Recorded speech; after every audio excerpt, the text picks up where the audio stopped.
আপু আমরা লাইভে আছি।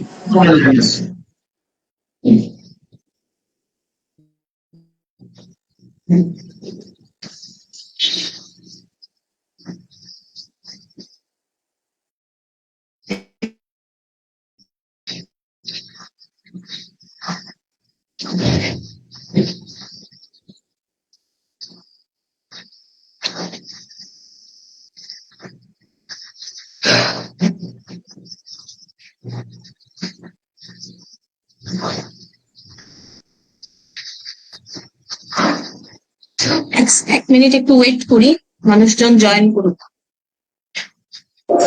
ঠিক আছে আপু।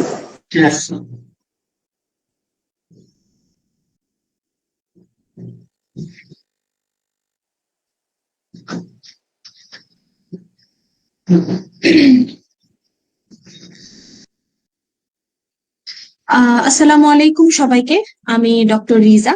আজকের সেশনে সবাইকে স্বাগত জানাচ্ছি। তো আজকের আমাদের এই ক্লাসটি প্রিভিয়াস ক্লাসের কন্টিনিউয়েশন। তো মূল পড়াশোনাতে ঢোকার আগে একটু আপনাদের সাথে একটু কথাবার্তা বলতে চাই। সেটা হলো যে আমাদের 17তম বেইলিয়ান লাভ ব্যাচের অ্যাডমিশন অলরেডি স্টার্ট হয়ে গেছে, ব্যাচ শুরু হয়ে গেছে, আজকে সেকেন্ড ক্লাস। তো আমাদের এই ব্যাচগুলি সম্পর্কে একটু আপনাদের সাথে ইনফরমেশন শেয়ার করতে চাই। সেটা হলো যে আমাদের প্রতিটা ব্যাচে আমরা একটু চেষ্টা করি বেইলিয়ান লাভসটা আপনাদেরকে সব ধরনের পোস্ট গ্রাজুয়েশন এক্সামের জন্য প্রিপেয়ার করে দেওয়ার।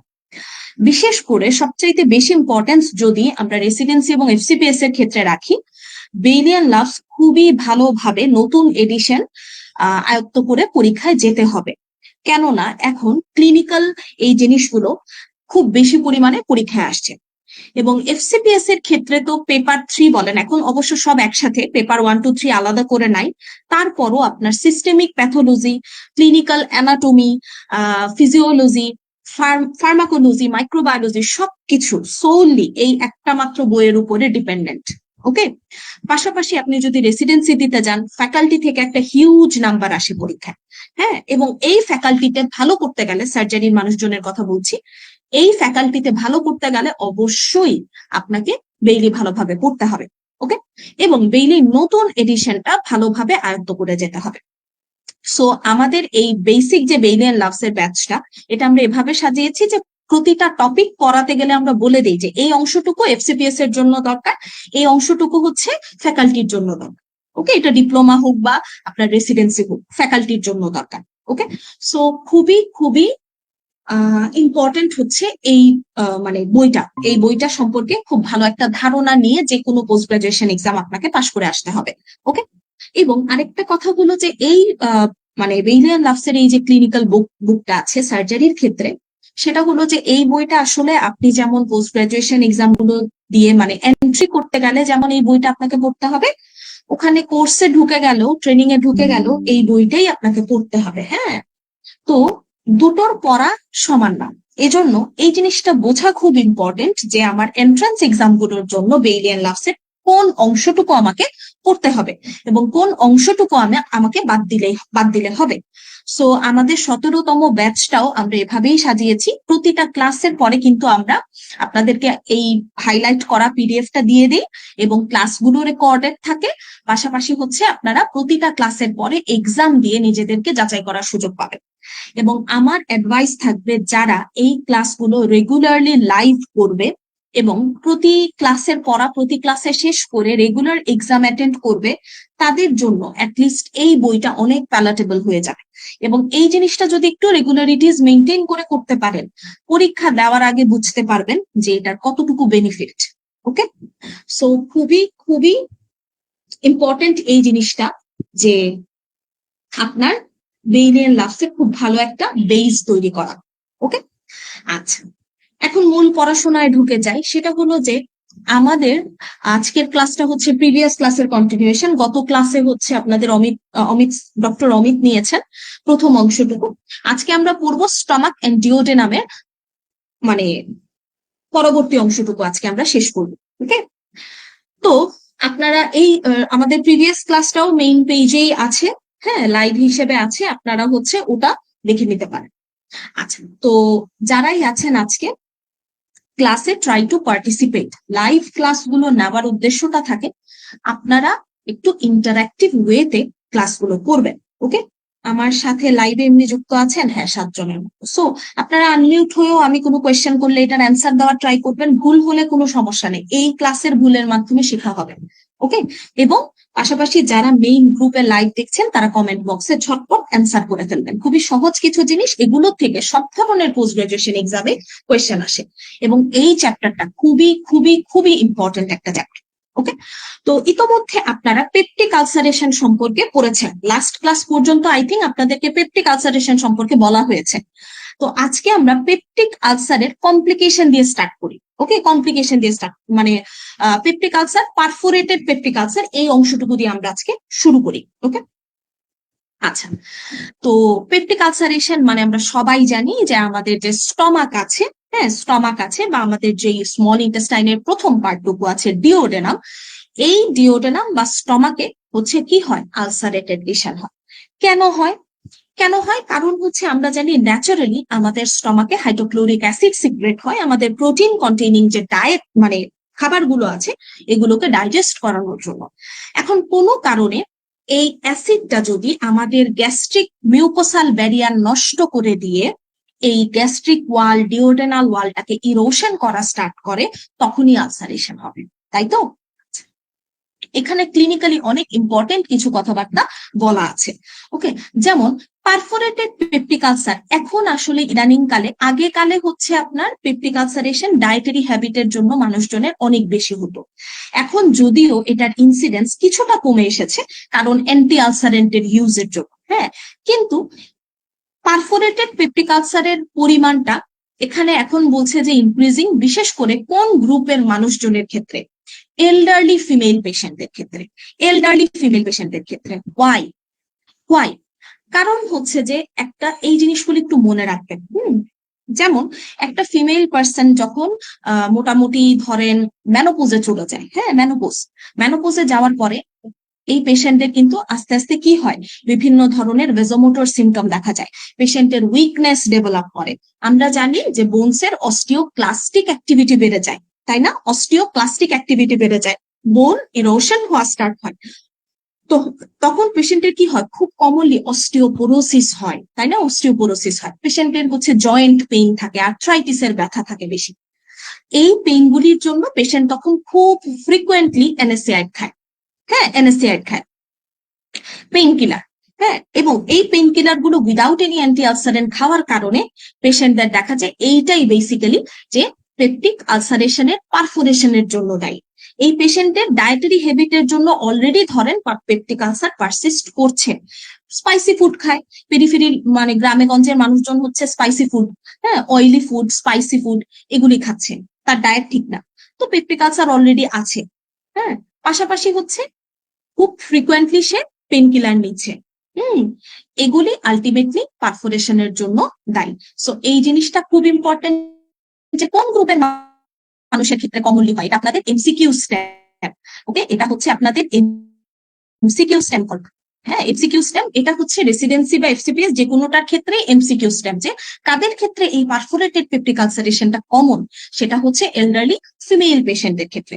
আচ্ছা, এখন যদি আমি আপনাদেরকে কোয়েশ্চেন করি যে বলেন তো এই পেপটিক আলসার তো আপনারা প্রিভিয়াস ক্লাসেও পড়েছেন, বলেন তো পেপটিক আলসারটা এমনিতে আপনার কমন কোন জায়গায়, মোস্ট কমন একটা লোকেশন বলেন পেপটিক আলসার, যদি আমি সিঙ্গেল বেস্ট অ্যান্সার জানতে চাই আপনাদের থেকে, commonest site of peptic ulcer. আপনারা কমেন্টেও, যারা লাইভ দেখছেন তারা কমেন্ট বক্সে বলবেন, আর হচ্ছে আনমিউট হয়ে বলতে পারেন যারা আমার সাথে যুক্ত আছেন। First part of the commonest site duodenum, of peptic বলেন।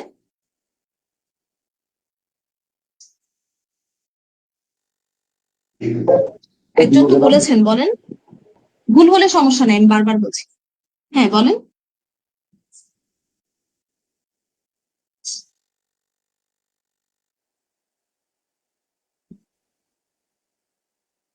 এবং যারা লাইভে আছেন তারা হচ্ছে কমেন্টে ঝটপট জানান যে commonest site of peptic ulcer কোনটা, কোথায় কোথায় হয়, এমনিতে কোথায় হয়, মোস্ট কমন কোন জায়গাটা?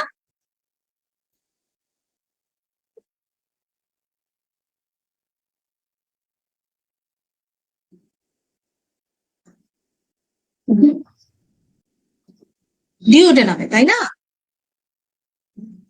ডিওডেনামে মোস্ট কমন, এবং এখানের মধ্যে হচ্ছে যে ফার্স্ট পার্টটা বেশি কমন, তাই না? আচ্ছা, আরেকটা কথা হচ্ছে যে আপনার স্টমাকে হয়, স্টমাকে তো অবভিয়াসলি হবে, গ্যাস্ট্রিক আলসারেশনটা স্টমাকে হয়। পাশাপাশি হচ্ছে আপনার যেই গ্যাস্ট্রিক আলসারেশন, হ্যাঁ সরি, একটা গ্যাস্ট্রিক সার্জারি যেই জায়গাটাতে করা হয়, ইভেন ওই জায়গাটা থেকেও হতে পারে। সো হচ্ছে আপনার sites of peptic ulcer is very important. এই জায়গাগুলি অবশ্যই পরীক্ষার জন্য, সব ধরনের পরীক্ষার জন্য ইনফিনিটি স্টার।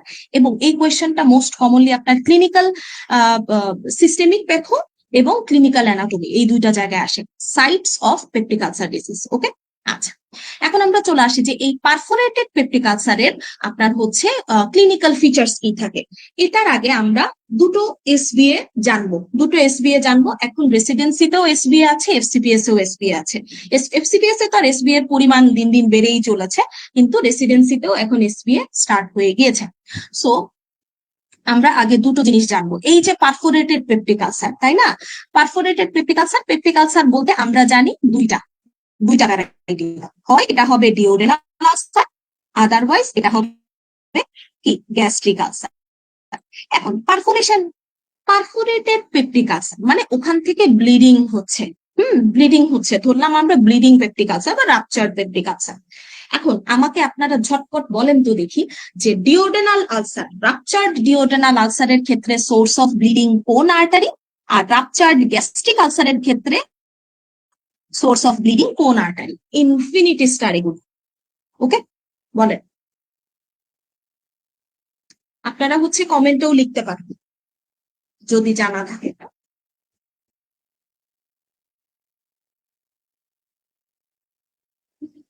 ডিউডেনামের ক্ষেত্রে হচ্ছে gastroduodenal artery. Very good. Duodenal আলসারের ক্ষেত্রে হচ্ছে গ্যাস্ট্রোডিওডেনাল আর্টারি। Very good.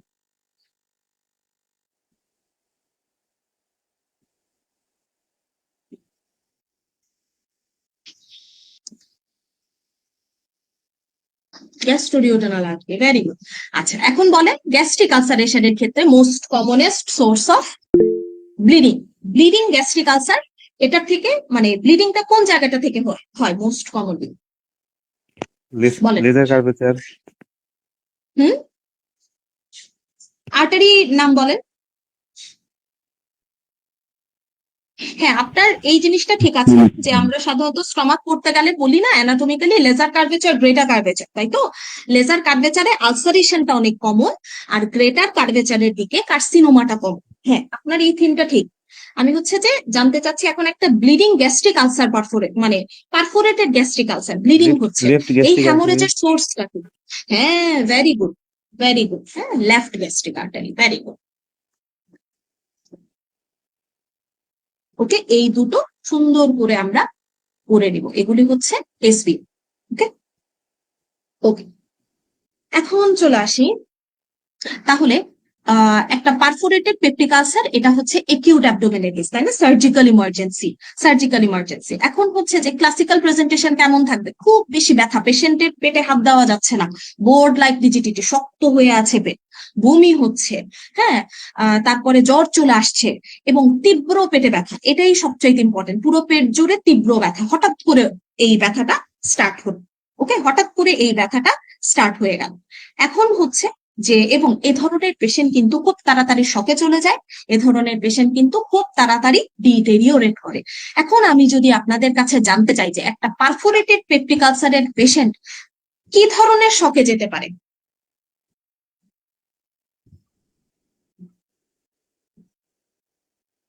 কি ধরনের শকে যেতে পারে? একটা পারফোরেটেড পেপটিক আলসারের রোগীর কি কি টাইপের শক হতে পারে? এই টাইপের প্রশ্নগুলি clinical plus principal of surgery mixture. বলেন বলেন আপু, বলেন। জি, সেপটিক শকে যেতে পারে। ভেরি গুড, সেপটিক শকে অবশ্যই যেতে পারে। আর আর হাইপোভলিমিক শক হেমোরেজ থেকে। হ্যাঁ, যদি ব্লিডিং পেপটিক আলসারেশন হয়, পারফোরেটেড পেপটিক আলসার, ব্লিডিং হচ্ছে ভেতরে, হাইপোভলিউমিক শকে যেতে পারে, ভেরি গুড। আর আরেকটা আছে, আপনার দুটো আমি লিখতে লিখতে আপনি আরেকটা বলেন।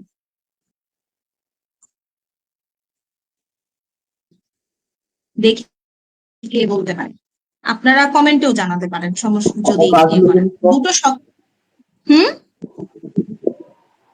Cardiogenic shock. কোনটা বুঝি নাই ভাইয়া? Cardiogenic shock. Cardiogenic shock, cardiogenic shock না, এতটা মানে unlikely.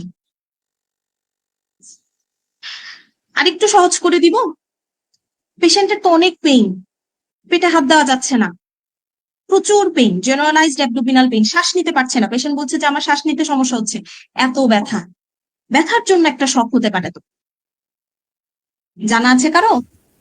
Neurogenic shock. Very good, very good. Okay,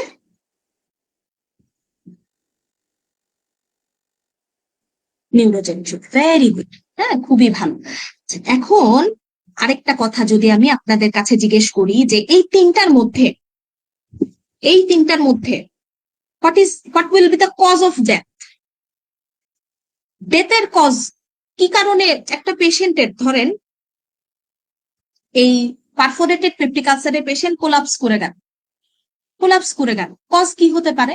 cause of death, mode of death, reason of death, যেটাই বল, হাইপোভলিমিক ওয়াই? হাইপোভলিমিক শকের কারণে। আচ্ছা, জিনিসটা হচ্ছে পারফোরেটেড পেপটিক আলসার যদি বলে, দ্যাট মিনস হচ্ছে যে পেপটিক আলসারটা পারফোরেট হয়ে গ্যাস্ট্রিক কন্টেন্ট পুরো পেরিটোনিয়াল ক্যাভিটিতে ছড়িয়ে গেছে, সেপসিস হয়ে গেছে। এক্ষেত্রে আপনারা সবসময় চুজ করবেন septic shock. Cause of death septic shock, multi organ failure হয়ে ডেথ। আর এক্ষেত্রে যদি ব্লিডিং পেপটিক আলসার বলে, হ্যামোরেজিক পেপটিক আলসার বলে, ভেতরে প্রচুর পরিমাণে ব্লাড গেছে, অবশ্যই হাইপোভলিউমিক শকেই পেশেন্টটা মারা যায়, যদি আমরা প্রপারলি রিসাসিটেট করতে না পারি। ওকে, এইভাবে করে পড়াগুলি এভাবে পড়তে হয়।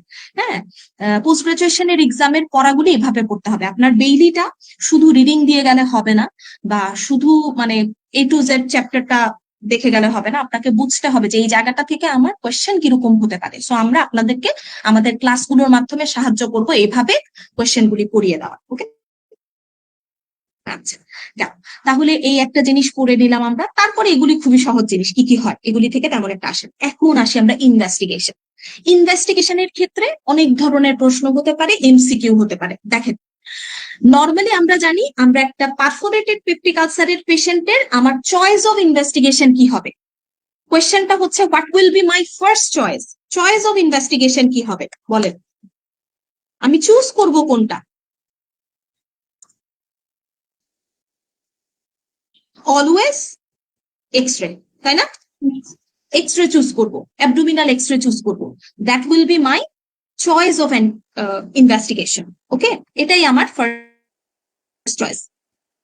আচ্ছা, একটা ইরেক্ট পোস্টারে মানে অ্যাবডোমিনাল এক্সরে, চেস্ট রেডিওগ্রাফ অথবা abdominal chest radiograph, even chest রেডিওগ্রাফটা করলেই এই যে দেখেন এখানে খুব সুন্দর একটা ক্রিসেন্টিক শ্যাডো পাওয়া যায় রাইট ডায়াফ্রামের নিচে। এগুলি খেয়াল করবেন, পরীক্ষা এটা লেফট করে দিবে। হ্যাঁ, লেফট করে দিবে। কেন লেফটে? এটা হচ্ছে গিয়ে under the right diaphragm of the patient with a perforated duodenal ulcer.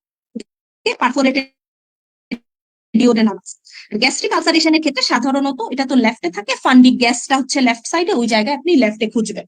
তখন মোস্ট কমনলি ডিওডেনালের ক্ষেত্রে রাইট সাইডটাতে এরকম ক্রিসেন্টিক গ্যাস শ্যাডো থাকে, এয়ার শ্যাডো থাকে। হ্যাঁ, সো আমার choice of investigation chest X ray, erect chest radiography. Okay, free gas shadow পাওয়া যাবে মোর দ্যান 50% অফ কেসেস। এই কথাগুলি এমসিকিউ এর জন্য। পারফোরেটেড পেপটিক আলসারে 100% এর ক্ষেত্রে এটা পাবো না, মোর দ্যান 50% এর ক্ষেত্রে পাওয়া হয়, এজন্যই আমরা এটাকে কমন বলি।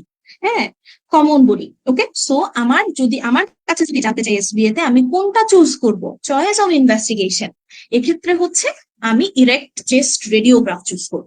আচ্ছা, এরপরে আমার কাছে যদি জানতে চাই what will be the most accurate investigation অথবা মোস্ট ডায়াগনস্টিক কোনটা, কনফার্মেটরি কোনটা? দেখেন কোয়েশ্চেনগুলি এভাবে আসে। হ্যাঁ, তাহলে আমি কি কি বললাম? আমি বললাম হচ্ছে মোস্ট একিউরেট, যদি জানতে চায় মোস্ট একিউরেট কোনটা, অথবা যদি জানতে চায় ডায়াগনস্টিক কোনটা, অথবা যদি জানতে চায় কনফার্মেটরি কোনটা, তাহলে আমার অ্যান্সার হবে CT scan. Okay, CT scan will be my answer. এভাবে করে জিনিসগুলি প্রিপেয়ার করে নিতে হবে, তাহলে পরীক্ষার আগে এগুলি নিয়ে আর আপনার সমস্যা হবে না ইনশাআল্লাহ। সো এই টাইপের জিনিস আমার কাছে জানতে চাইলে অবশ্যই সিটি স্ক্যান। এবং আরেকটা জিনিস হচ্ছে এই পারফোরেটেড পেপটিক আলসারের সাথে আমাদের আরেকটা কনফিউশন হয়, আরেকটা ডিফারেন্সিয়াল ডায়াগনোসিস মাথায় আসে, সেটা হচ্ছে একিউট প্যানক্রিয়াটাইটিস। প্যানক্রিয়াটাইটিস এটার জন্য পেশেন্টের ক্ষেত্রে সিরাম অ্যামাইলেজ পারফর্ম করা উচিত, সব পেশেন্টের সিরাম অ্যামাইলেজ করা উচিত। এটার মাধ্যমে আমরা সাধারণত প্যানক্রিয়াটাইটিস এবং পেপটিক আলসারের পারফোরেশনটা আলাদা করতে পারবো। বলা হয় পারফোরেটেড পেপটিক আলসারেও সিরাম অ্যামাইলেজ কখনো কখনো বেড়ে যায়, কিন্তু প্যানক্রিয়াটাইটিসে যেরকম 4-5 গুণ বেশি থাকবে, হ্যাঁ, ওই রকম সিগনিফিকেন্টলি বাড়ে না। সো এটার মাধ্যমে একটা ডায়াগনোসিস করা যায়। ওকে, আচ্ছা, প্যানক্রিয়াটাইটিসের ক্ষেত্রে আপনাদের কি জানা আছে যে কত সময়ের মধ্যে সিরাম অ্যামাইলেজ করলে বেনিফিশিয়াল, কখন সিরাম লাইপেজ করলে বেনিফিশিয়াল, এই বেসিক ধারণাগুলি আছে? এটা আপনার পারফোরেটেড পেপটিক আলসারের রোগীর ক্ষেত্রেও কাজে দিবে। পেইনটা ওঠার কত সময়ের মধ্যে আমি যদি প্যানক্রিয়াটাইটিসের সাথে ডিফারেন্সিয়েট করতে চাই আমি অ্যামাইলেজ করতে দিব? এই ধারণা কি আছে কারো?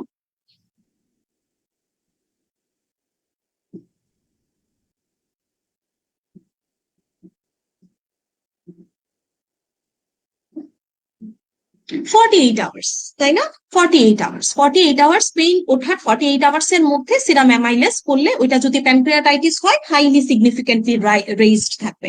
হ্যাঁ, সাধারণত 48 আওয়ার্স এর পরে পেশেন্ট আসলে আমরা প্যানক্রিয়াটাইটিস সাসপেক্ট করলে সিরাম অ্যামাইলেজ করতে দিই না, তখন আমরা লাইপেজ করতে দিই। ওকে, লাইপেজ করতে দিই। এই জিনিসগুলি মনে রাখবে।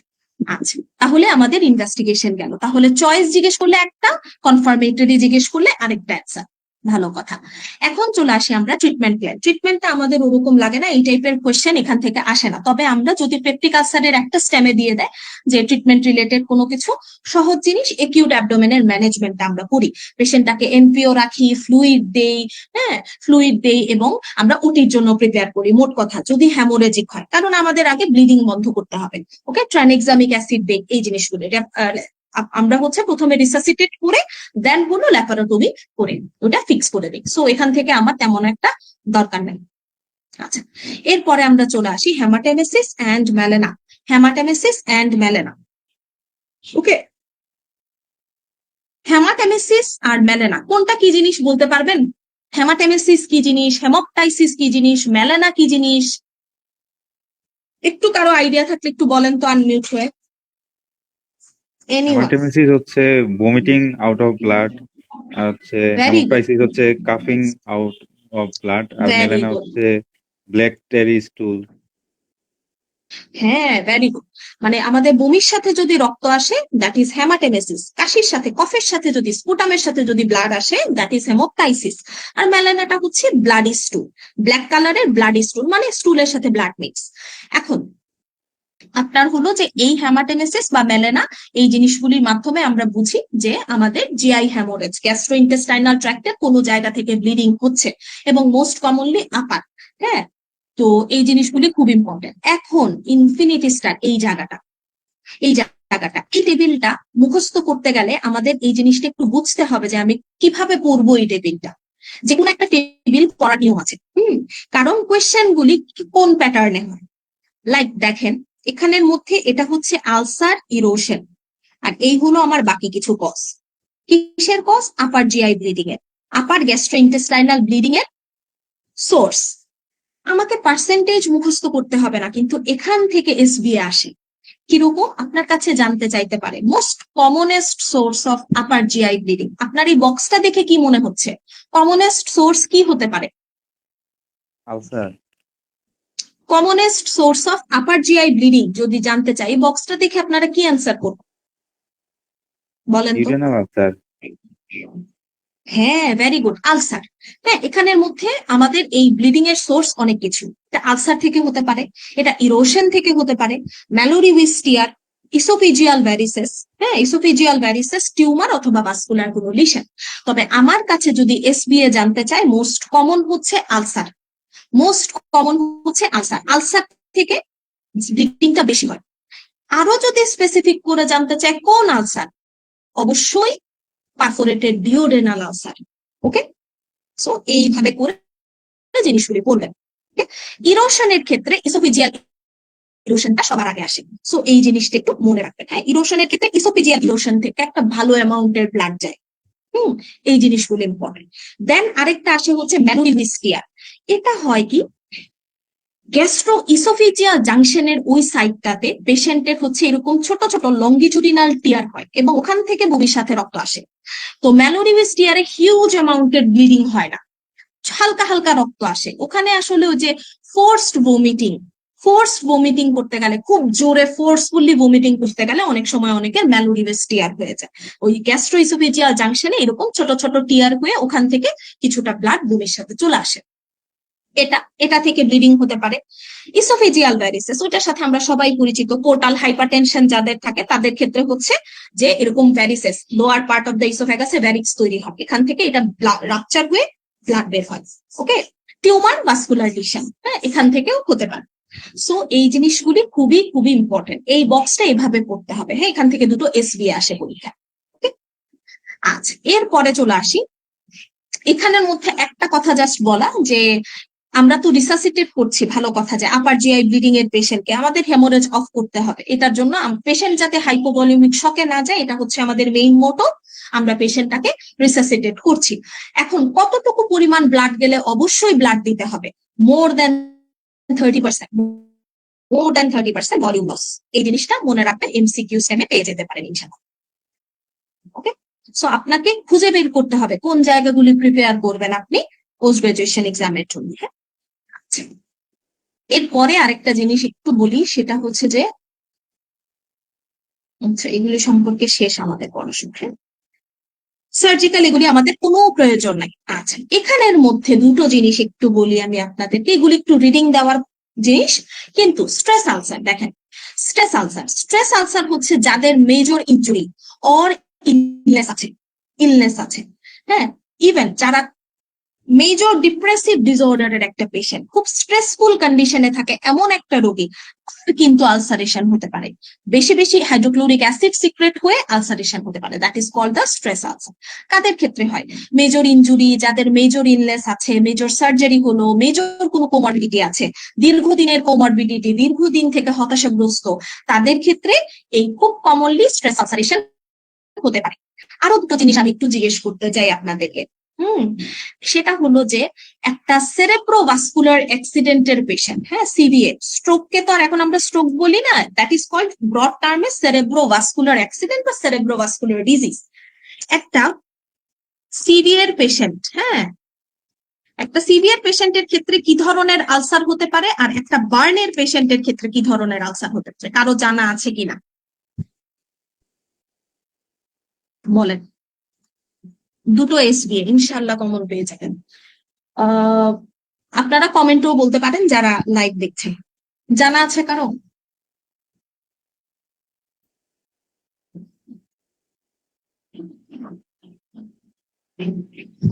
একটা সেরেব্রোভাস্কুলার অ্যাক্সিডেন্টের হ্যাঁ বলেন। হচ্ছে বেড সোর আলসার হতে পারে। বেডসোর হতে পারে, হ্যাঁ বেডসোর হতে পারে। আরো আছে, স্ট্রেস আলসার হতে পারে। আর কি আমি স্পেসিফিক আরেকটা জানতে চাচ্ছি, কার্লিং আলসার, কুশিং আলসার সম্পর্কে ধারণা আছে কিনা তার? জাস্ট নামগুলো জেনে রাখতে হবে, এগুলি আপনাদের এসবি এর টপিক। হ্যাঁ, একটা সেরেব্রোভাস্কুলার অ্যাক্সিডেন্টের পেশেন্ট, দীর্ঘদিন থেকে বেড রিটেন, হ্যাঁ, উনার বেড সোর হতে পারে, that is one type of ulcer. অবশ্যই একটা ভালো অ্যান্সার। অবশ্যই উনার হচ্ছে স্ট্রেস আলসার হতে পারে। বেশি বেশি গ্যাস্ট্রিক অ্যাসিড সিক্রেট হয়ে স্ট্রেস আলসার হতে পারে। আরেকটা মোস্ট কমনলি হয়, সেটা হচ্ছে কুশিং আলসার। ওকে, কুশিং আলসার। আর একটা বার্নের পেশেন্টের বার্ন জনিত কারণে গ্যাস্ট্রিক মানে স্টমাকের মধ্যে যে আলসারটা হয়, that is called curling ulcer. Okay, এই দুটো জিনিস আপনারা আপনাদের পিডিএফটাতেই পাবেন, অবশ্যই দেখে যাবেন। আচ্ছা, ম্যালোডিভিস সম্পর্কে এখানে বলেছি। ম্যালোডিভিস সম্পর্কে আপনাদেরকে ওরকম ডিটেলসে কিছু জানতে চাইবে না, শুধু এতটুকু মনে রাখবেন, লম্বা লম্বা ক্লিয়ার, হ্যাঁ, কিছুটি না। কোন জায়গাটাতে গ্যাস গ্যাস ইসোফেজিয়াল জাংশন, ওই জায়গাটাতে হয় বেশি, হ্যাঁ। আচ্ছা। এবং এই যে ভাস্কুলার ম্যালফরমেশনের কথা একটা বললাম, স্টমাকের মধ্যে এরকম আর্টারিও ভেনাস একটা ম্যালফরমেশন হতে পারে, ওটা কিন্তু রাপচার হয়ে বেশ ব্লিডিং হতে পারে। এই যে দেখেন ফান্ডাসের মধ্যে দেখা যাচ্ছে এরকম একটা লিশন, হ্যাঁ। সো এটাকে বলা হয় ডিউলোফয়েস লিশন, ডিউলোফয়েস লিশন, হ্যাঁ, ডিউলোফয়েস লিশন ফ্রেঞ্চ একটা ওয়ার্ড, ডিউলোফয়েস লিশন, একটু মনে রাখতে পারেন। এটাও কিন্তু আপার জিআই ব্লিডিং এর কজ, আমি এখানে লিখে দিই আপনাদেরকে এই বক্সটাতে, হ্যাঁ।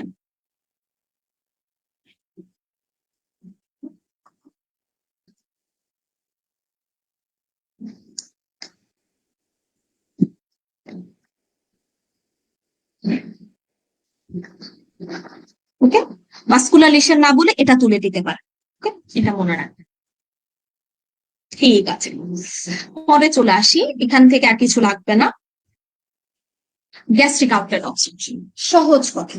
গ্যাস্ট্রিক আউটলেট মানে হচ্ছে স্টমাকের বাইরের দিকটা, যে দিক থেকে খাবার বের হয়ে ডিওডেনামে যাবে, হ্যাঁ, ওই জায়গাটাতে অবস্ট্রাকশন, বের হতে পারছে না।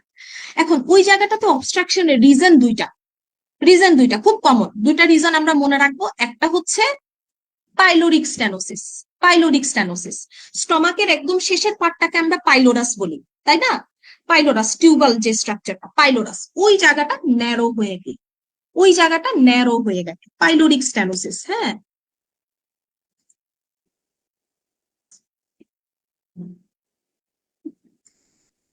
ফার্স্ট ওয়ান ইজ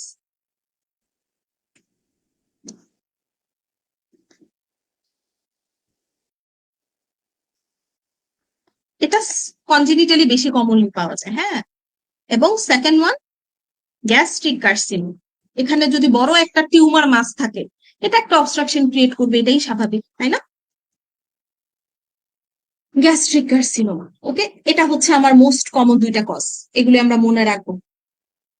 ঠিক আছে, এখন এই গ্যাস্ট্রিক আউটলেট অবস্ট্রাকশনের পেশেন্টের কি সমস্যা হয়? গ্যাস্ট্রিক আউটলেট অবস্ট্রাকশনের পেশেন্টের মানে এটা বিনাইন যদি হয়, বিনাইন বলতে ওই পাইলোরিক স্টেনোসিসের জন্য যেটা হচ্ছে, আর ম্যালিগন্যান্ট বলতে যেটা ম্যালিগন্যান্সির জন্য হচ্ছে, এই কথাগুলি মাথায় রাখবেন।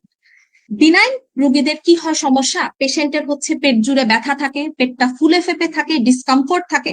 তাহলে দুইটা জিনিস, abdominal pain, abdominal discomfort and flatulence, এই দুটো জিনিস থাকে। থার্ড ওয়ান, পেশেন্টের কনস্টিপেশন থাকে, কনস্টিপেশন থাকে। এবং সবচেয়ে ইম্পর্টেন্ট যেটা, মোস্ট আর্লি ফিচার যেটা, সেটা হচ্ছে ভমিটিং, বমি, কিছুই খেয়ে হজম হয় না, বমি হয়ে যাচ্ছে, বমি হয়ে যাচ্ছে। এই ভমিটিং এর ক্যারেক্টার গুলি অবশ্যই মাথায় রাখবেন। আপনার এত হাবিজাবি ভমিটাসের জিনিসপত্র দিয়ে দিয়ে এসবিএ তে জানতে চাইতে পারে ডায়াগনোসিস কি। সিম্পল একটা জিনিস, যে ভমিটাসের ক্যারেক্টার হচ্ছে কি আসবে, আনডাইজেস্টেড ফুড পার্টিকেল আসবে এবং নন বিলিয়াস আনডাইজেস্টেড ফুড পার্টিকেল। তাহলে ভমিটাসের ক্যারেক্টারটা আমরা অবশ্যই মাথায় রাখবো, এটা এমসিকিউ তে আসতে পারে। কি? আনডাইজেস্টেড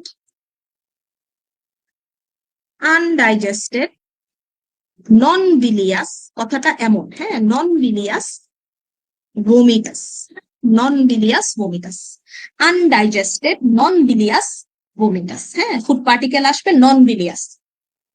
এটা একটা কথা মনে রাখবো। ওয়েট লস হবে স্বাভাবিক, পেশেন্ট ডিহাইড্রেটেড থাকবে, এবং ইনফিনিটি স্টার পরীক্ষায় আসবে, রেসিডেন্সি বলেন, এফসিপিএস বলেন, এভরিথিং এর জন্য। metabolic abnormalities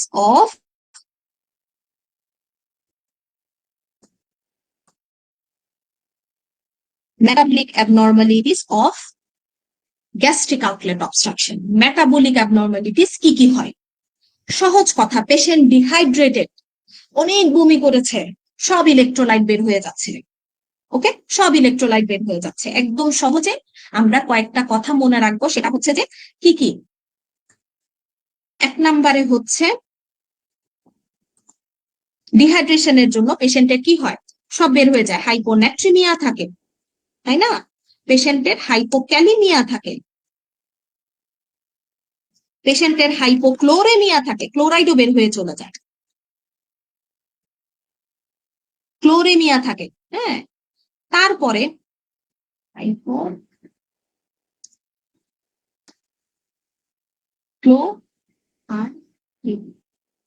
হাইপোক্লোরেমিয়া। তারপরে দুইটা জিনিস হয়, সেটা হচ্ছে যে মেটাবলিক অ্যালকালোসিস তখন পেশেন্টে ডেভেলপ করে। হ্যাঁ, মেটাবলিক অ্যালকালোসিস পেশেন্টে ডেভেলপ করে এবং অ্যালকালোসিসটাকে কম্পেনসেট করার জন্য তখন প্যারাডক্সিক্যাল অ্যাসিডুরিয়া হয়, ইউরিনটা অ্যাসিডিক হয়ে যায়। ওকে, সো এগুলি একদম খুব ভালোভাবে মাথায় ঢুকাই ফেলতে হবে, এটা আসবেই আসবে।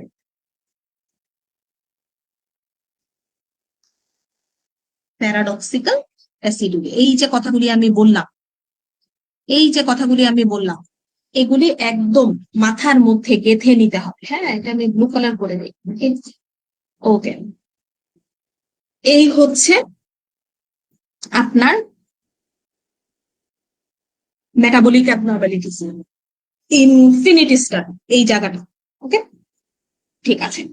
ম্যানেজমেন্ট হচ্ছে গ্যাস্ট্রিক আউটলেট আপনার অবস্ট্রাকশনটা রিলিফ না করে দিলে তো আর কিছু হচ্ছে না। সো সার্জারির জন্য অবশ্যই প্রিপেয়ার করবেন।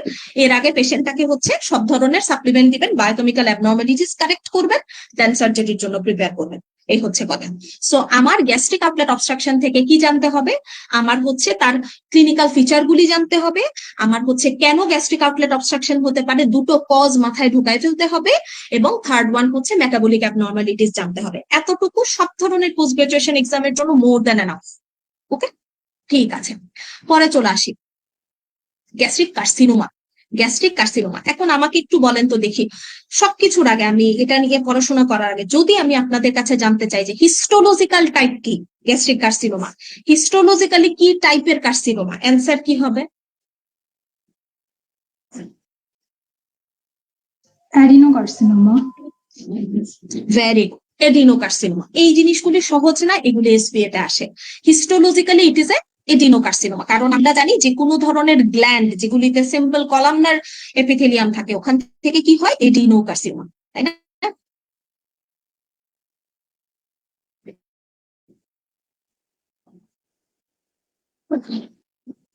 এই জিনিসটা মনে রাখবেন।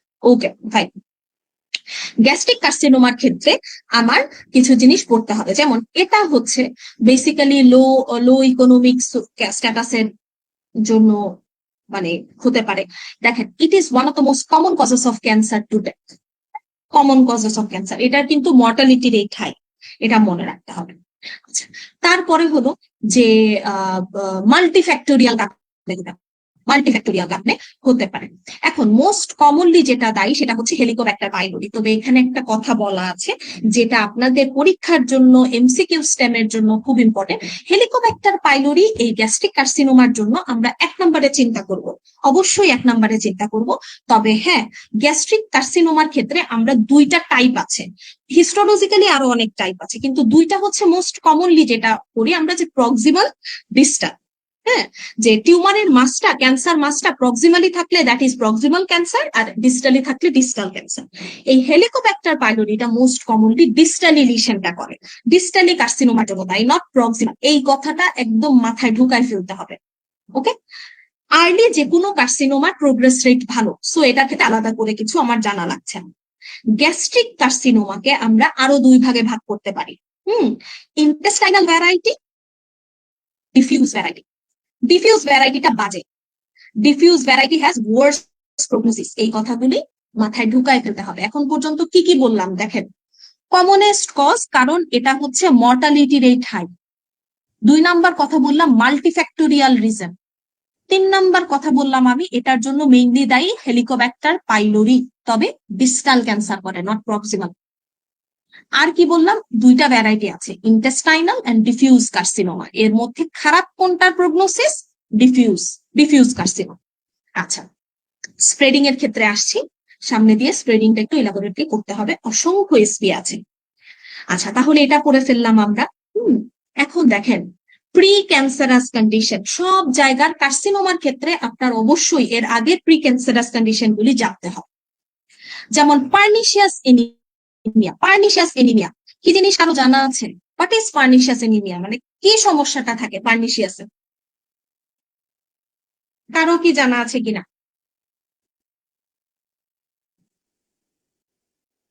ইন্ট্রিনসিক ফ্যাক্টরটা আসে না। Very good. পার্নিশিয়াস এনিমিয়াতে সমস্যাটা কি থাকে? ওই যে আপনার স্টমাকের প্রবলেম, প্যারাইটাল সেল নষ্ট। প্যারাইটাল সেল নষ্ট হওয়ার কারণে ওখান থেকে ইন্ট্রানজিক ফ্যাক্টর অফ ক্যাসেল আসতেছে না। এই ইন্ট্রানজিক ফ্যাক্টর অফ ক্যাসেল কোন ভিটামিনটাকে টার্মিনাল আইলিয়ামে অ্যাবজর্ব হতে হেল্প করে বলেন তো? Which vitamin? Vitamin 12, B12। B12, very good. এই B12টা তখন আর টার্মিনাল আইলিয়ামে অ্যাবজর্ব হতে পারছে না। সো ডায়েটের মাধ্যমে আপনি যতই B12 খান না কেন, বাইরে থেকে যাই নেন না কেন, আপনার শরীরে এনাফ B12 আছে কিন্তু বডি পাচ্ছে না। কোনো কিছু অ্যাবজর্ব না হওয়ার আগ পর্যন্ত আমাদের বডি সেটাকে ইউটিলাইজ করতে পারে না। সো B12 টা অ্যাবজর্ব না হওয়ার কারণে পেশেন্ট এনিমিক হয়ে যায়। ওকে, এনিমিক হয়ে যায়, that is called pernicious anaemia, এবং এটা অবশ্যই প্রি ক্যান্সারাস। এটা থেকে গ্যাস্ট্রিক কার্সিনোমা হতে পারে। ওকে, তারপরে আরেকটা কথা হচ্ছে এই পেপটিক আলসার সার্জারি, যাতে পেপটিক আলসার সার্জারি হয়েছে বিলরথ 2, তাদের ক্ষেত্রে কিন্তু রিস্ক আছে 4 গুণ বেশি রিস্ক, 4 গুণ বেশি রিস্ক গ্যাস্ট্রিক কার্সিনোমা। এই জিনিসগুলি অবশ্যই মাথায় রাখতে হবে। স্মোকিং এর সাথে রিলেটেড, অবশ্যই ডাস্ট ইনজেকশনের সাথে রিলেটেড, হেলিকোব্যাক্টার পাইলোরি অনেক ইম্পর্টেন্ট একটা রিজন, পেইন কিলার অনেক ইম্পর্টেন্ট একটা রিজন, এগুলি মাথায় রাখতে হবে। ওকে, আচ্ছা, এখন আসি আমরা যে নরমালি ক্লিনিক্যাল ফিচার্স কি কি থাকে। ক্লিনিক্যাল ফিচার সহজ জিনিস। শুরুতে পেশেন্টের ডিসপেপসিয়া থাকে, জার্ডের ফিচার্স গুলি থাকে, হার্ট বার্ন থাকে, আস্তে আস্তে পেশেন্টের ওয়েট লস হতে থাকে, কোনো কিছু খেয়ে হজম হয় না, বমি হতে থাকে, এরকম। তারপরে আপনার গিয়ে ধরা পড়ে। কিন্তু আর্লি গ্যাস্ট্রিক কার্সিনোমার ডায়াগনোসিস করাটা বেশ ডিফিকাল্ট। পেশেন্ট দেখবেন আপনি হয় গ্রেড 3, গ্রেড 4 এরকম স্টেজে ডায়াগনোসিস, ওই ইগনোরেন্সের কারণে। ওই যে পেশেন্টের ডিসপেপসিয়াটা থাকে, পেশেন্ট হচ্ছে আস্তে ওই শুধু অ্যান্টি আলসারেন্ট খায়, তারপর সোডিয়াম এলজিনেট প্রিপারেশন ওগুলি খেয়ে খেয়ে মনে করে যে নর্মাল গ্যাস্ট্রিকের সমস্যা। আস্তে আস্তে যখন একদম খারাপের দিকে চলে যায় তখনই হচ্ছে আপনার পরীক্ষা নিরীক্ষা করাবে, তখনই ধরা পড়ে।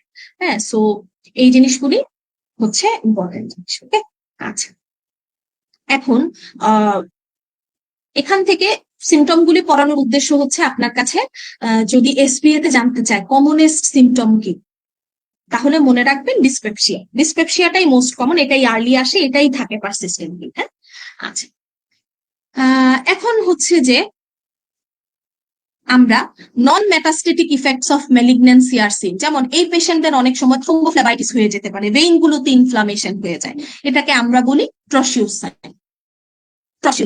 হ্যাঁ, ট্রসিউস সাইন। আচ্ছা, এখন হচ্ছে সাইট, খুব ইম্পর্টেন্ট, এই জায়গাগুলি আমার এসবি এর জন্য দরকার। সুন্দর করে একটু লিখি।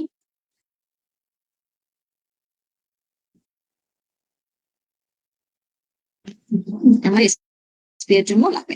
When the proximal stomach is now the most common site for gastric cancer in the West, because the lower esophagus is also a very common site of adenocarcinoma, approximately 60% malignancy ক্ষেত্রে। মানে মুদ্রা কথা, দুইটা জিনিস মনে রাখবো, সে হিস্টোলজিক্যালি এডিনোকার্সিনোমা, গ্যাস্ট্রিক কার্সিনোমাটা। 2 নাম্বার জিনিস হচ্ছে মোস্ট কমনলি কোথায় হয়? প্রক্সিমাল স্টমাকে। কোথায় হয়? প্রক্সিমাল স্টমাকে হয়। এই জিনিসটা মনে, মানে কমনেস্ট হচ্ছে প্রক্সিমাল স্টমাকে। আর আমি যদি জিজ্ঞেস করি হেলিকোব্যাক্টার পাইলোরিটা হচ্ছে কোথায় করে কার্সিনোমা, হেলিকোব্যাক্টার পাইলোরিটা কোথায় করে কার্সিনোমা মোস্ট কমনলি? অ্যান্সার কি হবে? ডিস্টালি। ডিস্টালি করে, ভেরি। আচ্ছা, এরপরে আমরা চলে আসি যে প্যাথোলজিক্যালি এটা হচ্ছে দুইটা ভ্যারাইটি, একটা হচ্ছে ইন্টেস্টাইনাল গ্যাস্ট্রিক কার্সিনোমা, আর একটা হচ্ছে ডিফিউজ গ্যাস্ট্রিক কার্সিনোমা। হ্যাঁ, often with signet ring cell. Diffuse gastric কার্সিনোমাটা হিস্টোলজিক্যালি আপনি আন্ডার মাইক্রোস্কোপ দেখলে সিগনেট রিং সেল পাবেন, সেলগুলি এরকম সিগনেট রিং এর মতো থাকে। হ্যাঁ, তো এটা খারাপ প্রগনোসিস, বাজে ভ্যারাইটি, এগুলি মাথায় রাখবেন। আচ্ছা, কারণ কি? কারণ হচ্ছে এটা ডিপলি ইনফিলট্রেট করে, স্টমাকে সীমাবদ্ধ থাকে না, আশেপাশে চারিদিকে ছড়ায় যায়, এই জন্য প্রগনোসিসটা খারাপ। ওকে, আচ্ছা, কিছু জিনিস সম্পর্কে আমি একটু ধারণা দিয়ে রাখতে চাই, সেটা হচ্ছে যে একটা তো করলাম ইন্টেস্টাইনাল ভ্যারাইটি, আর একটা হচ্ছে ডিফিউজ ভ্যারাইটি, খারাপ কোনটা জানলাম। আরো দুইটা আছে, একটা হচ্ছে early gastric, late gastric. Early কোনটাকে বলবো? আর্লি মানে হচ্ছে মিউকোসা পর্যন্ত গ্যাস্ট্রিক, মাসেল পর্যন্ত যায় নাই, টিউমারটা মাসেল পর্যন্ত ইনভেট করে নাই, দ্যাট ইজ আর্লি। লেট মানে হচ্ছে মাসেল ইনভেট করে আরো চারপাশের সব দিকে ছড়াই গেছে, একদম লিম্ফ নোড ইনভেট করে ছড়িয়ে পড়েছে চারিদিকে, that is called the late gastric carcinoma. এতটুকু মনে রাখবেন। ওকে, আচ্ছা, এমনিতে বলেন তো দেখি, টিএনএম স্টেজিং করি সব ধরনের কার্সিনোমা ক্ষেত্রে, তাই না? টিএনএম স্টেজিং, তাই না? কোনটা দিয়ে কি বোঝায়? টি মানে কি, এম মানে কি, এম মানে কি? টি মানে হচ্ছে টিউমার সাইজ, টিউমারের সাইজ, ভেরি গুড। এন হচ্ছে লিম্ফ এন দিয়ে নোড, কি বোঝায়? লিম্ফ নোড গুলো, lymph node nodal metastasis, very good. কোনো লিম্ফ নোড ইনভলভ কি না? ওকে, নোডাল ইনভলভমেন্ট। আর এম দিয়ে? ডিস্টাল মেটাস্টেজ। মেটাস্টেসিস, তাই না? তো আমরা সাধারণত স্টেজ করলে এটার সাইজ দেখি, এক নম্বরে আছে কিনা। লিম্ফ নোড ধরেন দুইটা ইনভলভ করলে আমরা কি দিই এখানে? মেটাস্টেসিস হলে আমরা হচ্ছে এখানে 1 দিই, না হলে 0 দিই। এইটার মানে কি? T0, N0, যেকোনো একটা মানে যেকোনো একটা জিনিসের আপনার স্টেজিং করতে গিয়ে এরকম লেখা দেখলেন, এটার মানে কি? সবকিছুতে 0 দেওয়া। What is this? কারো কি জানা আছে?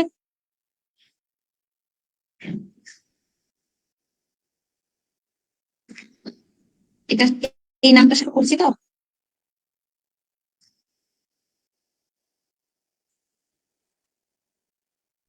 জানি কিনা? একদম কার্সিনোমার আগে স্টেজ, কার্সিনোমা ইনসিটু। এই জিনিসটার মানে হচ্ছে কার্সিনোমা ইনসিটু।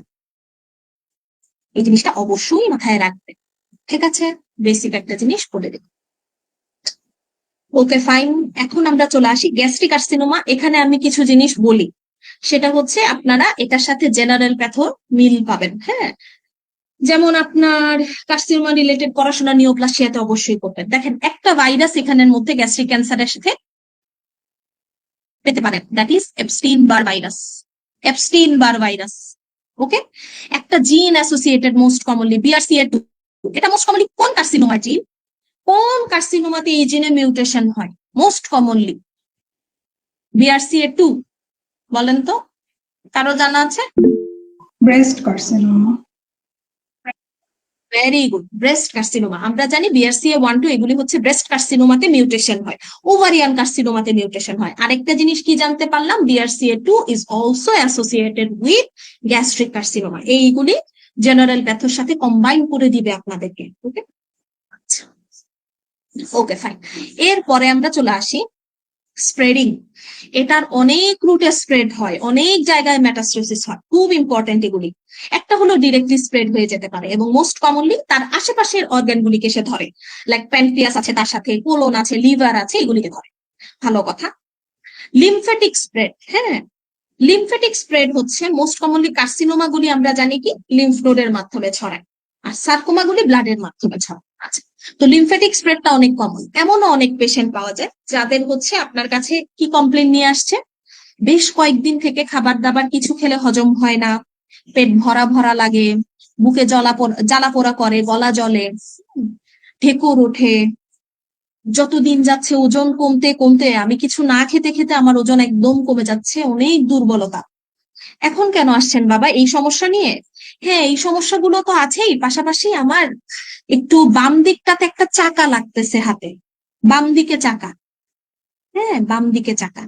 কোন জায়গাটাতে? ঘাড়ের ওই দিকে, গলার ওই দিকটাতে একটা চাকা লাগতেছে। সুপ্রা ক্লাভিকুলার লিম্ফ নোডে হাত দেওয়ার সাথে সাথে দেখলেন এনলার্জড। হ্যাঁ, বিশেষ করে left supraclavicular lymph node most commonly enlarged. সাথে সাথে একটা বায়োপসি নেন, লিম্ফ নোড বায়োপসি করেন, that is the Troisier sign. Lymphatic spread হয়ে গেছে, ধরা পড়লো কি পেশেন্টের কার্সিনোমা মেটাস্টেসিস হয়ে গেছে। এরকমও পেশেন্ট পাবেন মেটাস্টেটিক ফিচার নিয়ে আপনার কাছে আসছে, ওকে? খুব ক্লিনিক্যালি কমন এসব। So infinity star supra clavicular lymph নোডে যদি মেটাস্টেসিস হয়, দ্যাট ইজ কল্ড ট্রয়জিয়ার সাইন। আর ওই যে একটু আগে আমরা বললাম থ্রোম্বোফ্লেবাইটিস, দ্যাট ইজ কল্ড ট্রসিউস সাইন। এগুলি একটু খেয়াল রাখতে হবে বানানগুলি, ওকে? মোস্ট কমনলি কোনটা বললাম আমি? Left one. এরপরে চলে আসি ব্লাডের মাধ্যমে। মোস্ট কমনলি আমরা জানি লাং, লিভার, বোনস এসবে ছড়ায় যায়। ট্রান্সপেরিটোনিয়াল স্প্রেড, ট্রান্সপেরিটোনিয়াল স্প্রেড পেরিটোনিয়াল ক্যাভিটি দিয়ে চলে যেতে পারে। তবে মোস্ট কমনলি মনে রাখবেন বডি ক্যাভিটির মাধ্যমে যে ছড়ায়, হ্যাঁ, বডি ক্যাভিটি লাইক পেরিটোনিয়াল ক্যাভিটির মাধ্যমে টিউমারটা ছড়ায় পড়লো, that is called transcoelomic spread. Body ক্যাভিটির মাধ্যমে যেগুলি ছড়ায়, that is called transcoelomic spread. হ্যাঁ, ট্রান্সসিলোমিক স্প্রেড কথাটার মানে লিখে দিই, থ্রু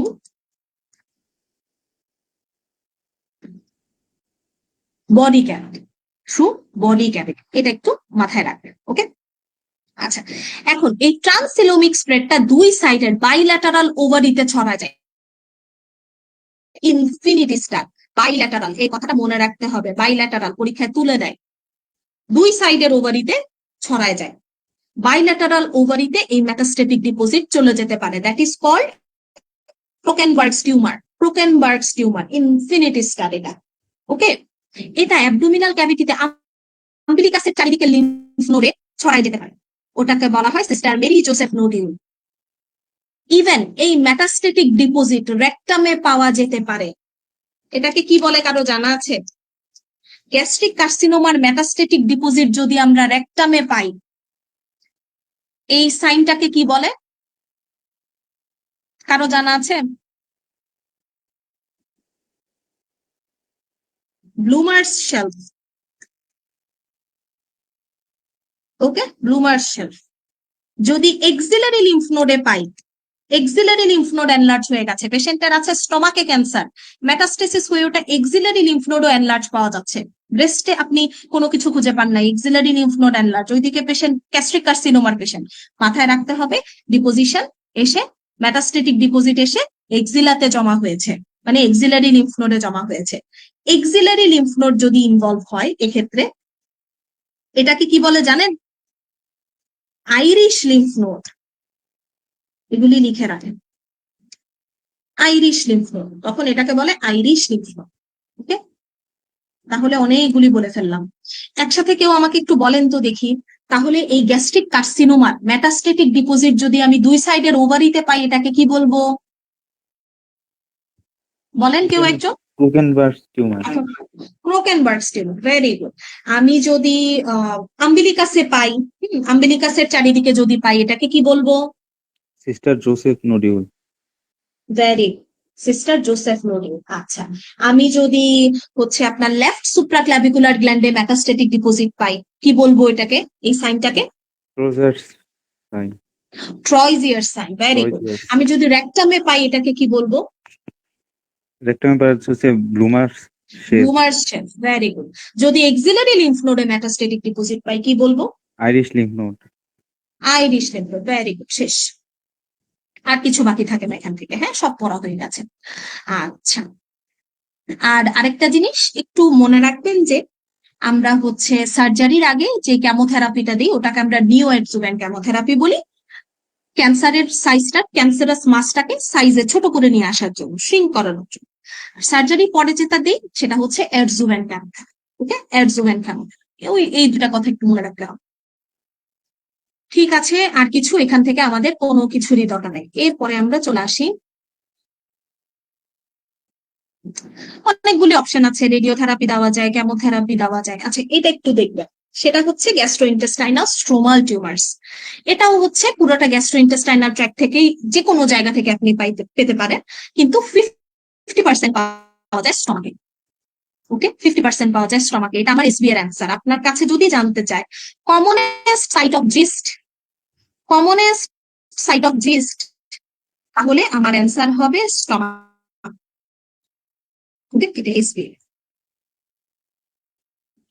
ঠিক আছে, মেজেনকাইমাল অরিজিন এগুলো একটু মনে রাখবেন, মেইলেও হতে পারে ফিমেইলেও হতে পারে। এখানে বেসিক্যালি মিউটেশনটা হয় টাইরোসিন কাইনেস সিকিট অনকোজিনে, খুব ইম্পর্টেন্ট, এগুলি আপনার এমসিকিউ স্ক্যানের জন্য খুব ইম্পর্টেন্ট। ওকে, এবং এই টিউমার গুলি খুবই সেন্সিটিভ থাকে টাইরোসিন কাইনেস অ্যান্টাগনিস্ট ইমাটিনিবের প্রতি। ইমাটিনিব 80% অবজেক্টিভ রেসপন্স রেট, কিন্তু 80% রেসপন্স পাওয়া যায়। এই প্রতিটা কথা এমসিকিউ এর জন্য লাগবে, প্রতিটা কথা এমসিকিউ এর জন্য লাগবে। জিস্ট থেকে যদি এমসিকিউ তুলে দেয়, বিশ্বাস করেন এই লাইনগুলি তুলে দিবে, হুবহু এগুলি তুলে দিবে। ওকে, আচ্ছা, তারপরে কি পেরিটোনিয়াল এন্ড লিভার মেটাস্টেসিস, সবচাইতে common, most common, but spread to lymph node is extremely rare. তাহলে আমরা আরেকটা কথা জানতে পারলাম, পেরিটোনিয়াল এন্ড লিভার মেটাস্টেসিস অনেক কমন। যত ধরনের জিআইটি তে যত ধরনের ক্যান্সার হয়, এর মধ্যে 1 থেকে 3% হচ্ছে জিস্ট, মানে জানতে পারলাম এটা প্রি ক্যান্সারাস, এটা থেকে ক্যান্সার হতে পারে। আচ্ছা, ভালো কথা। এখন আমরা চলে আসি এটা কিভাবে ডায়াগনোসিস করি। এন্ডোস্কোপি, হ্যাঁ, এন্ডোস্কোপি করা যায়। মোস্ট নোটিসড এগুলো আসলে সাধারণত ওরকম ফিচার থাকে না, সিমটম থাকে না, ইনসিডেন্টাল ফাইন্ডিং। ওকে, ইনসিডেন্টাল ফাইন্ডিং। তো সাথে সাথে আপনি একটা এন্ডোস্কোপিক বায়োপসি নিয়ে নিলেন, শেষ। আর tumours over 5 centimetre in diameter should be consider to have metastatic potential. Tumours যেগুলি 5 সেন্টিমিটারের বেশি থাকে তাদের মেটাস্টেটিক পটেনশিয়াল অনেক হাই। এই কথাবার্তাগুলি আপনাদের এমসিকিউ এর জন্য লাগবে। আমি আরেকবার একটু জিস্ট করে দিই। যেমন গ্যাস্ট্রো ইন্টেস্টাইনাল স্ট্রোমাল টিউমার কোথায় হয়? গ্যাস্ট্রো ইন্টেস্টাইনাল ট্র্যাক্টের যে কোনো জায়গায় হতে পারে। কমনেস্ট সাইট কোনটা? 50%ই দেখা যায় স্টমাকে হয়। So commonest site stomach. এটার দুটো নাম আছে, লিওমায়োমা অর লিওমায়োসার্কোমা। আগে বলা হতো, এখন জিস্ট নামেই ডাকি। প্রি ক্যান্সারাস, মেইলেও হতে পারে ফিমেইলেও হতে পারে। মেজেনকাইমাল অরিজিন, মিউটেশন কোথায় হয়? টাইরোসিন কাইনেজ সি কিট অনকোজিনে হয়। কোন ড্রাগ দিলে কাজ করবে? Imatinib, 80% response. কোথায় metastasis common? Peritoneal and liver metastasis common. Lymph নোডে মেটাস্টেসিস হয় but rare. Okay, endoscopic biopsy, incidental finding. Okay, আর যারা হচ্ছে 5 সেন্টিমিটারের বেশি বড় বড় টিউমার, এদের থেকে ক্যান্সার হতে পারে। এই কথাগুলি তুলে দিবে পরীক্ষায়। আরেকটা আছে gastric lymphoma, primary gastric lymphoma, maltoma বলি যেটাকে আমরা, বিসেল ডিরাইভড। এখান থেকে আর কিছু লাগে না। আরেকটা জিনিস আছে জলিঞ্জার এলিসেন সিনড্রোম, এটা পড়বেন প্যানক্রিয়াস থেকে। এটা আমি স্টমাক থেকে পড়াবো না, একটু জাস্ট ধারণা দিয়ে রাখি। প্যানক্রিয়াসটা পড়ানোর সময় সুন্দর করে ওই চ্যাপ্টারটাতে ভালো করে লেখা। জলিঞ্জার এলিসেন সিনড্রোম, এটা হচ্ছে মাল্টিপল আলসারেশন থাকে পুরা জিআই ট্র্যাক্ট জুড়ে। মাল্টিপল পেপটিক আলসারেশন মানে মাল্টিপল আলসারেশন পুরো জিআই ট্র্যাক্ট জুড়ে, তবে মোস্ট কমনলি স্টমাকেও হতে পারে। এটার আরেকটা নাম হচ্ছে কি জানেন? গ্যাস্ট্রিনোমা। গ্যাস্ট্রিনোমা কেন বলা হয়? এই টিউমারটা থেকে মোস্ট কমনলি আপনার গ্যাস্ট্রিন সিক্রেট হয়। গ্যাস্ট্রিন একটা লোকাল হরমোন অফ জিআইটি, আমরা জানি। এই গ্যাস্ট্রিনটা কি করে? এটা হচ্ছে বেশি বেশি প্যারাইটাল সেলকে স্টিমুলেট করে হাইড্রোক্লোরিক অ্যাসিড সিক্রেট করায়। এই হাইড্রোক্লোরিক অ্যাসিডটা মাল্টিপল জায়গায় আলসার করে ফেলে। ওকে, এটা হচ্ছে মেনের সাথে রিলেটেড আছে। সো এই জায়গাটা আমি অবশ্যই বলবো প্যানক্রিয়াস থেকে পড়বেন। জলিঞ্জার এলিসেন সিনড্রোম প্যানক্রিয়াস থেকে পড়ায় দেওয়া হবে খুবই ভালোভাবে। এটা হচ্ছে চ্যাপ্টার 57 এর পর। এখানে জাস্ট একটু ধারণা নিয়ে রাখলেই হবে, আর কিছু নাই। সো স্টমাক এন্ড ডিউডেনাম থেকে আমি আপনাদেরকে অলরেডি সুন্দর করে প্রিপেয়ার করে দেওয়ার চেষ্টা করেছি যে এসবি এর জন্য কোন কোন টপিক, এমসিকিউ এর জন্য কি লাগবে, এবং এক্সট্রা আরো অনেক কিছু আমি মেটাস্টেটিক ডিপোজিট হিসেবে এই যে জার্নালগুলিতে আমি আপনাদেরকে বলে দিলাম, এগুলি আপনারা এই পিডিএফটাতে দাঁড়ানো পেয়ে যাবেন। সো আমাদের এই বেলিয়ান লাভের সম্পর্কে আমি আরেকবার একটু বলি। আমাদের এই ব্যাচটা 17তম ব্যাচের অলরেডি অ্যাডমিশন চলছে। এখনো আপনারা যারা অ্যাডমিট হতে চান অবশ্যই আমাদের সাথে এক্সক্লুসিভ এডুকেশন এইডের সাথে যোগাযোগ করার অনুরোধ থাকলো। প্রতিটা ক্লাসের পরেই আপনাদের জন্য এক্সামের ব্যবস্থা থাকছে, ক্লাসগুলো রেকর্ডেড থাকছে। ওকে, সো এটা। এবং আরেকটা জিনিস একটু বলি, সেটা হচ্ছে যে আমাদের এক্সক্লুসিভ এডুকেশন এইডার অনেকগুলি আপকামিং ব্যাচ হতে চলেছে। রেসিডেন্সি আমাদের হচ্ছে সব ধরনের ফ্যাসিলিটিসই আমরা চেষ্টা করি আপনাদেরকে দেওয়ার। জেনারেল প্র্যাকটিস হোক, সেটা residency, diploma, MRCP, MRCS, everything. Okay, এবং সামনে একটা স্পেশাল বিসিএস আসছে, এটা মোটামুটি এখন আমরা সবাই জানি। হ্যাঁ, তো এটার জন্য প্রিপারেশন আমার মতে এখন থেকে যারা স্টার্ট করবে তারাই সবচাইতে বেশি এগিয়ে থাকবে। সো আমরা হচ্ছে আমাদের এই স্পেশাল বিসিএস রিলেটেড আমাদের অনেক মানে ব্যাচ স্টার্ট হবে। আপনারা শুধুমাত্র আমাদের গ্রুপে জয়েন হয়ে থাকবে, মেইন পেজটার সাথে যুক্ত থাকবে, আমরা হচ্ছে আপনাদেরকে আপডেট দিতে থাকবো। ওকে, সো যারা বিসিএস এর প্রতি আগ্রহী অবশ্যই আমি বলবো এখন থেকেই পড়া স্টার্ট করবেন। ওকে, কারণ স্পেশাল বিসিএস এই বছরই হবে ইনশাল্লাহ, এবং হচ্ছে যে মানে এখন থেকে যাদের পড়া স্টার্ট করবে তারাই এগিয়ে থাকবে। এবং অবশ্যই আমাদের গ্রুপের সাথে যুক্ত থাকেন, আমাদের মেইন পেজের সাথে যুক্ত থাকেন। স্পেশাল বিসিএস রিলেটেড মানে আমাদের এই বিসিএস এর প্রোগ্রামগুলি, আপকামিং যে প্রোগ্রামগুলি আছে আপনাদেরকে অবশ্যই আপ টু ডেট করে দেওয়া হবে এটা। ওকে, সো ভালো থাকেন সবাই। এতটুকুই ছিল আজকের জন্য। সো